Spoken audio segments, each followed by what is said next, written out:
ये कहानी दो बहुत अच्छे दोस्तों की है जिनका नाम था आर्यन और राघव।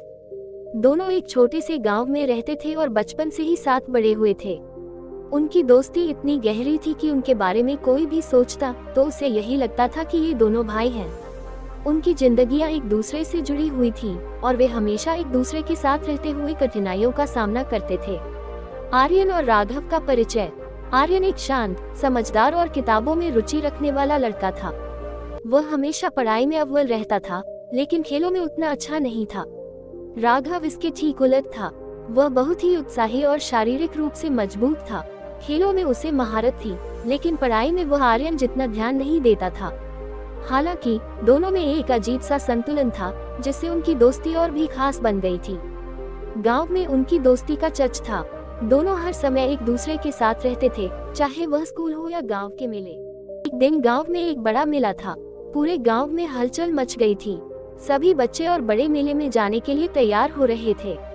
आर्यन और राघव भी वहां जाने के लिए उत्साहित थे।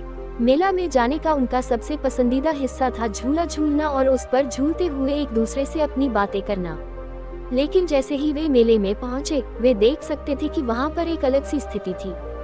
मेले में एक स्टेज पर एक बड़ा प्रतियोगिता हो रहा था, जिसमें गांव के सभी लोग भाग ले रहे थे। प्रतियोगिता का नाम था गांव का सबसे बुद्धिमान व्यक्ति। पुरस्कार के रूप में एक बड़ी राशि दी जा रही थी। आर्यन ने देखा और अपनी आदत के अनुसार उसने प्रतियोगिता में भाग लेने का मन बना लिया। राघव ने आर्यन से कहा, तुम सच में इस प्रतियोगिता में भाग लेना चाहते हो? तुम जानते हो कि मैं बहुत अच्छा हूँ खेलों में, लेकिन तुम पढ़ाई में अच्छे हो, तो ये एक बेहतर मौका हो सकता है। आर्यन मुस्कुराया और बोला, राघव, यह मेरे लिए सिर्फ एक प्रतियोगिता नहीं है, यह एक अवसर है खुद को साबित करने का। और फिर उसने प्रतियोगिता में भाग लेने का फैसला किया। प्रतियोगिता का दिन। अगले दिन प्रतियोगिता का दिन आया। आर्यन बहुत उत्साहित था, लेकिन राघव थोड़ा चिंतित था। उसे डर था कि आर्यन शायद तनाव में आकर गलत जवाब दे दे।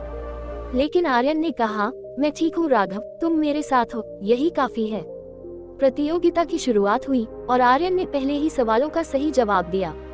लोग उसकी बुद्धिमानी को देखकर हैरान थे। वह अपने जवाबों में इतनी स्पष्टता और आत्मविश्वास के साथ बोलता था कि हर कोई उसकी तारीफ करने लगा।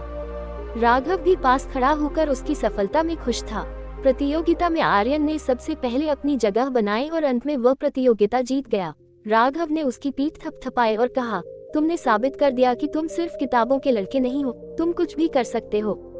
मैं तुमसे बहुत कुछ सीखता हूँ। आर्यन मुस्कुराया और बोला, ये तुम्हारी दोस्ती का असर है राघव। तुम्हारी वजह से मैं ज्यादा आत्मविश्वास महसूस करता हूँ। तुम हमेशा मेरी प्रेरणा रहे हो। दोनों ने एक दूसरे की ओर देखा और महसूस किया कि दोस्ती का असली मतलब यही है, एक दूसरे को समझना और हर कदम पर साथ देना। वे जानते थे कि यह जीत उनके लिए सिर्फ एक क्षणिक सफलता नहीं थी, बल्कि उनकी दोस्ती का प्रतीक थी। विकट समय और दोस्ती की परीक्षा। कुछ महीनों बाद गांव में एक ऐसी घटना घटी जिससे आर्यन और राघव की दोस्ती की परीक्षा ली गई। एक दिन गांव में अचानक एक बड़ी दंगा हो गया। कुछ लोग आपस में झगड़ने लगे थे और स्थिति इतनी बिगड़ गई थी कि लोगों को अपने घरों से बाहर निकलने की अनुमति नहीं थी। पुलिस और प्रशासन की मदद से धीरे धीरे स्थिति शांत हुई, लेकिन इस बीच आर्यन और राघव का सामना एक गंभीर समस्या से हुआ। आर्यन के पिता ने उसे घर में काम करने के लिए कहा था, लेकिन आर्यन ने मिला जाने का बहाना बना दिया था।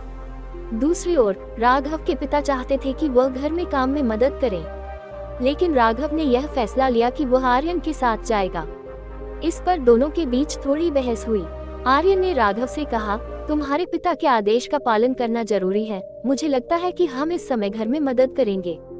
लेकिन राघव ने कहा, हमारी दोस्ती से बढ़कर कोई बात नहीं है, मैं तुम्हारे साथ रहूंगा।